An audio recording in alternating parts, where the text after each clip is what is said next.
Welcome to Uncommon Sense, where we do our best to make it common again. I'm your host, Adrian Alquist, and I'm joined once again with a very special guest, Brandon Vogt. For those who didn't see our last podcast, Brandon is the content director at The Word on Fire, and he's the host of the Word on Fire show podcast. And so he has much more experience than me. This is the first podcast interview that I've done that isn't my dad. So the first non-Alquist interview. I'm pretty someone interviewed honored. me, but no, but so you're also a best-selling author and a blogger and on the board of our society, the Society of G.K. Chesterton. Yeah. How are you again? I'm doing well, and I love talking with you, Adrian. I love the podcast, so thanks for having me. Thank you. You're a very good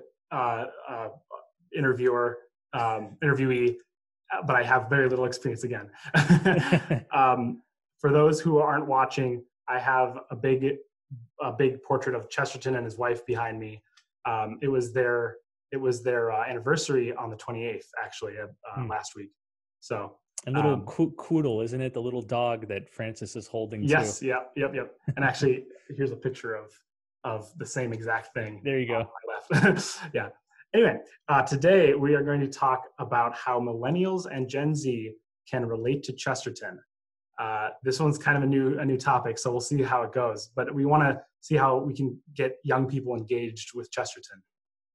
So just right off the bat, what's going to be interesting to young people? What's going to be interesting to millennials and Gen Z about a 20th century English journalist, fat journalist?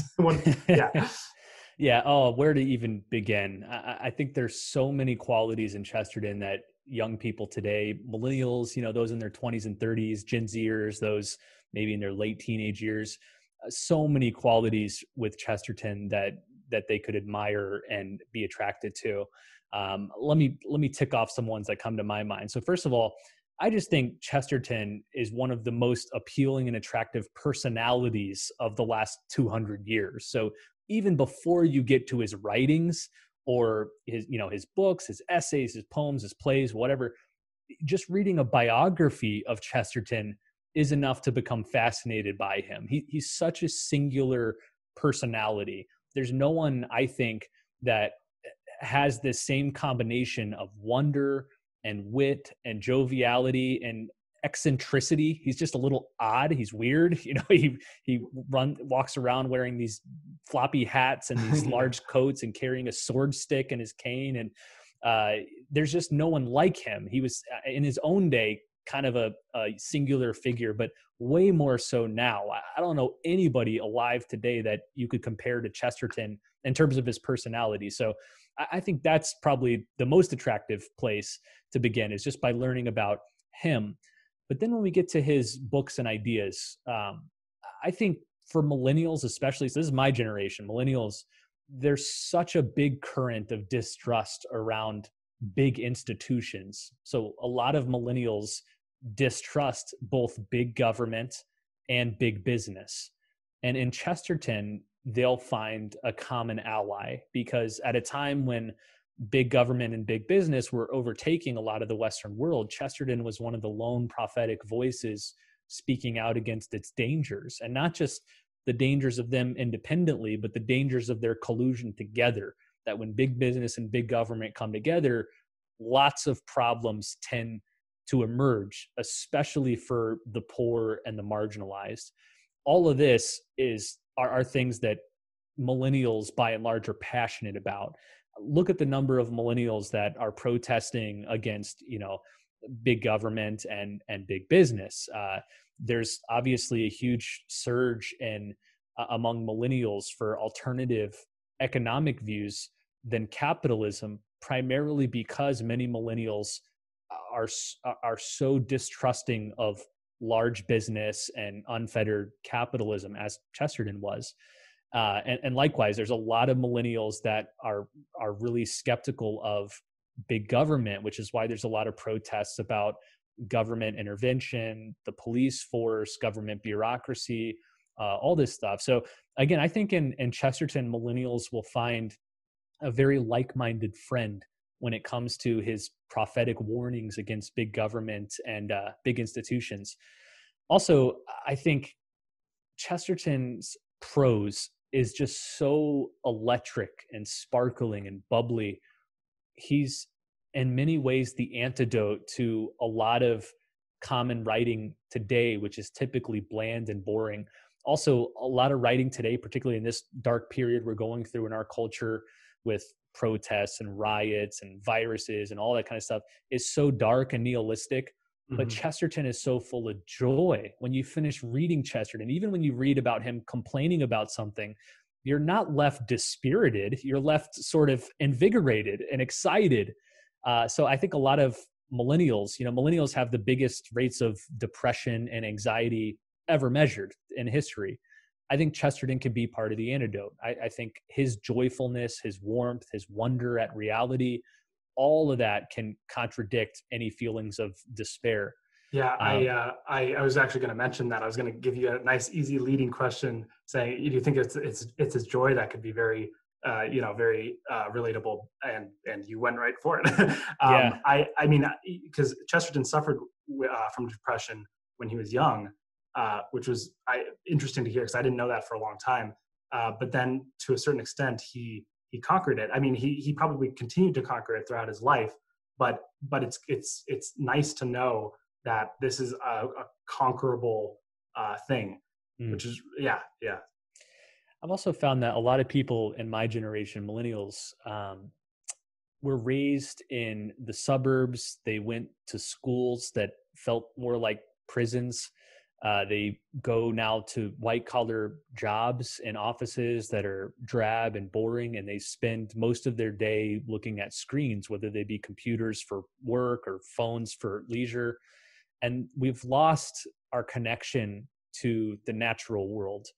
And while Chesterton probably wouldn't describe himself as a naturalist, people wouldn't probably describe him that way, he nevertheless evokes the sense of wonder in ordinary things, things like a blade of grass or a train or a tree or a pig, or, things that you would just not find in an office environment. I think a lot of millennials will find consolation in that. Like especially you read his essays on what I found in my pocket, or a piece of chalk, where he's reflecting and contemplating on the smallest, most ordinary items and sort of re-injecting a sense of wonder into things that have become familiar and bland. Millennials need that desperately. I don't know how many friends that I have where they just feel like one day is the same drab repetition of the previous day, and every day is just going through the same boring old motions. They've sort of lost their excitement about life and reality, but Chesterton can give that back. So especially some of those early essays of his novels do this too. I'm thinking of Man Alive and Man Who Was Thursday. You read those and like your heart just, it becomes full of wonder and excitement at the world, at how wild and crazy this world of ours is. Again, I think that'd be helpful for young people today. Yeah, for sure. So we went over his character, how his character can be very infectious, and we kind of got into it. But what are some of his writings? What does he say that millennials and Gen Z really need to hear? So many things. So many things. Yeah. Goodness. I think Chesterton was so prophetic in his own age, responding to its problems. But in many ways, the things that Chesterton wrote about are more relevant today than they were at his time. And I know many people have said this. Your father, Dale, has repeated this often, but I've become more and more convinced of that the more I read of him. For example, he wrote pretty often and devastatingly against the materialistic scientific worldview, which says that reality is only that which can be measured or probed with the senses. So reality only extends to what you can see or hear or taste or touch or smell. Scientism, right? Well, no, that's materialism. Scientism is slightly different, but I wanted to get into that too. Scientism, you might say, is like, the stepchild or the sister of materialism. Those two worldviews almost always go together. But Chesterton broke both of those wide open. He's with Hamlet, Hamlet, the famous line that there's more in the heavens, Horatio, than have ever been dreamt in your philosophy, or something to that extent in Shakespeare.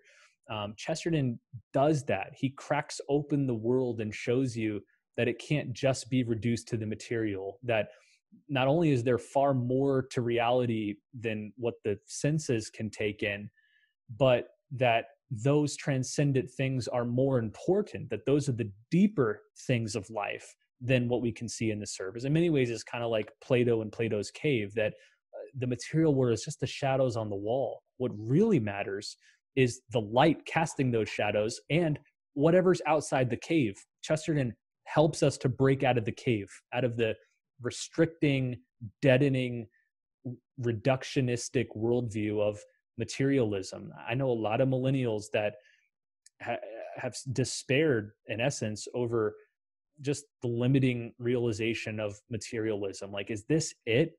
Is this really it? You know, like, is this what life is all about? Is just whatever this weird collection of atoms in me is bouncing off each other, and I'm really nothing more than random collisions of biochemical materials, and there's no real meaning or purpose in life. It's just however this material world evolves. Like, none of that is inspiring or soul giving, and Chesterton knew that. Chesterton realized it and exposed it for the lie that it is. So I think Chesterton can do that for a lot of people, is to help them escape the prison of materialism and scientism. Yeah, for sure. Yeah. So here, I wanted to talk about young people today and how they're very much more focused on STEM. I feel like, on the whole, not everyone, but I think that's the general trend that we see society going, and they've sacrificed the humanities because of it, and they kind of sacrifice reading a lot too, and so I think we get scientism largely out of reasons, out of stuff like that, because STEM encourages them to just focus on what is observable, because it's everything can be known through science. That's the idea of scientism. So let's say Chesterton is one of the best writers. I mean, my dad will be quick to say yes. What if it doesn't matter, and these great writers are just left by the wayside because no one will pick up a book? Yeah, it's tough. I'm totally with you. That's my experience has been the same thing, that there's been such a high emphasis placed on STEM for most of our lives, you and me, like millennials and right. We both have a STEM background, so we get it. Yeah. Everything we heard growing up was like, what matters most is to excel in the fields of science and mathematics. Like, everything else is kind of a nice add-on if you can learn it, maybe history, maybe economics, maybe literature, but like science and math is where it's at. And the reason is because we're such a pragmatic culture that what you learn in school is really only relevant to what sorts of jobs it can get you. And the jobs that are most important are the jobs that produce material things. And that's where math and science and technology excel. But again, Chesterton puts the lie to all of this, because he recognizes that human beings aren't just cogs in a machine. Like, the goal of life isn't just to produce the most things or to make the most money or choose the job that's most secure and lucrative. The purpose of life is to discover our purpose, why we're here and what we're supposed to do. And that's a far grander adventure and calling than just, trying to learn science and math so you can get a well-paying, secure job and contribute good technology to the world. You could see in Chesterton's day the beginnings of this overemphasis on science and mathematics and education. And this is one of the reasons why Chesterton had such a big problem with the public education system. He was a huge fan of homeschooling and alternative forms of schooling, which were much smaller and out of the government's control, because he distrusted the result of the government being in charge of education, mainly because it usually ends up in indoctrination in terms of the government's ideals and morals, but also for this very reason, that if the government is in charge of education, it will tend to shape education around production, which helps the government, and not around what's best for the souls of the individual children that you're trying to educate. So yeah, I think Yeah. Chesterton is yet again a prophet in that area. And I think people need to read them. A lot of people are rediscovering this dimension of Chesterton, his philosophy of education. And I've been really encouraged by that. Hmm. Yeah, I had a good friend who said that STEM helps you operate in the world that you're in at the time, but the humanities expands that world. And Mm-hmm. so, and we want to expand that world. And I think Chesterton really gets that and helps us do that to a large extent. Yeah. I know a lot of, so I majored when I first started college, I was majoring in physics and I switched to engineering. That's ultimately what I got my degree in. Mhm. And I know a lot of people that graduated with degrees in STEM subjects, whether they're engineers, mathematicians, physicists. And a lot of them, including myself, have become somewhat disenchanted with what they studied and wish that they could have gone back and instead done more of a liberal studies program. So Mhm. like in my case, when I went through 4 years of college, I was never assigned a book to read. Oh, and I was never assigned a book of literature to read. Like we had textbooks and we had, this or that books for a course. I never had to read a book. I did read some books, but only by choice.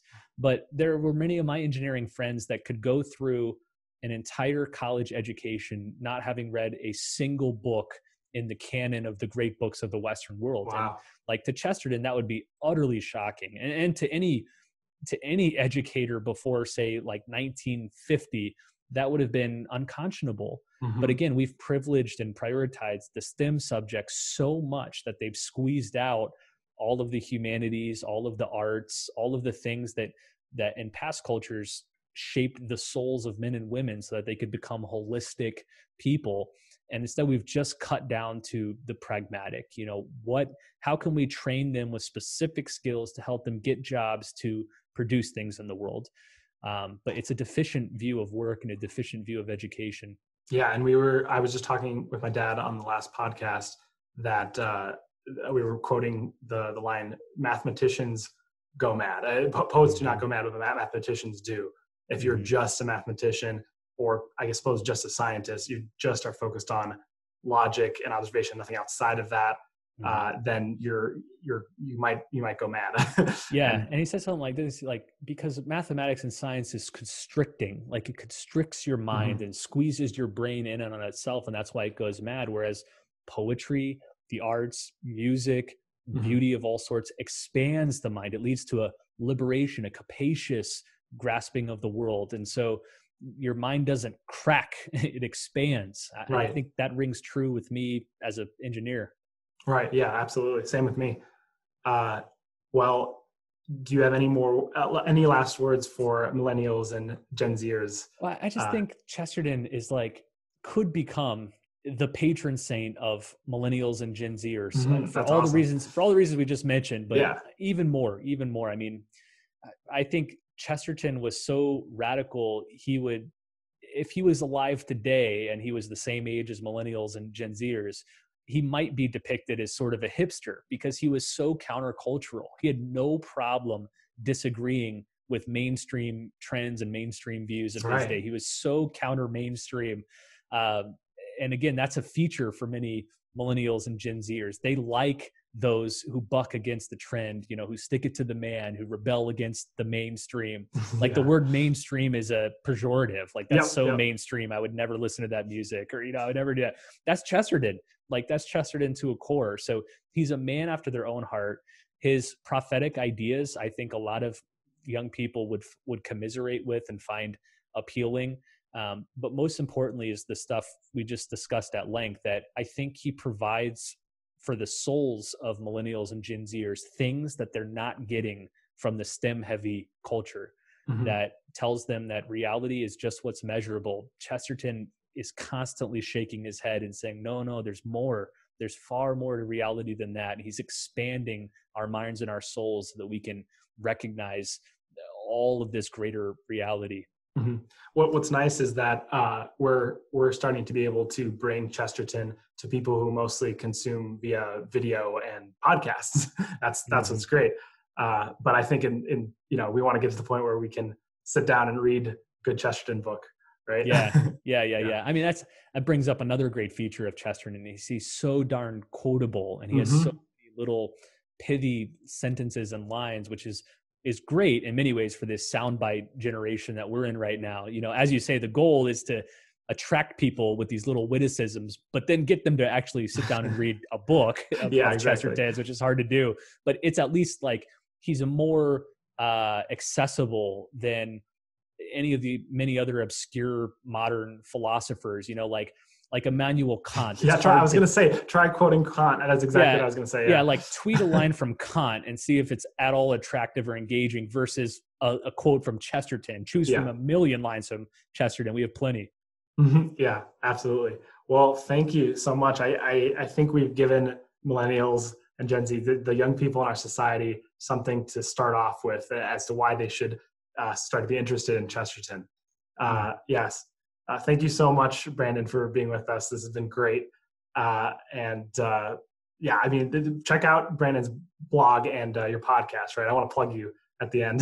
Thanks. Yeah.